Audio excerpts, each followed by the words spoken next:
లోకం మనది కాదు. మన జీవితం ఒక ప్రయాణం మాత్రమే. ఇక్కడ మనము శాశ్వతంగా ఉండము. దేవుడు మన కోసం తయారు చేసిన ఒక శాశ్వత స్వర్గం ఉంది. ప్రతిరోజు మన క్రియలు, మన మాటలు, మన నడవడిక అన్నీ ఆ స్వర్గపు పౌరులకు సరిపోయేలా ఉండాలి. మన హృదయం ఎక్కడ ఉందో మన గమ్యము అక్కడే. పరలోకాన్ని ఆశించి నడవండి. ప్రపంచంతో సమానంగా కాకుండా దేవుని పిల్లలులాగా ఉండండి. ఎందుకంటే ఈ లోకం మనది కాదు. మన స్వస్థలము పరలోకంలో ఉంది.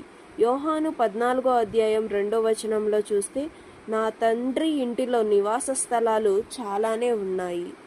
అంటే యేసయ్య దగ్గర మనకి పరలోకంలో చాలా నివాస స్థలాలు ఉన్నాయి అని వాక్యం సెలవిస్తుంది. అందుకని మనం ఈ లోకపరంగా కాకుండా పరలోకాన్ని ఆశిస్తూ నడవాలి. ఈ వీడియో మీకు నచ్చితే లైక్ చేయండి, షేర్ చేయండి, సబ్స్క్రైబ్ చేయండి.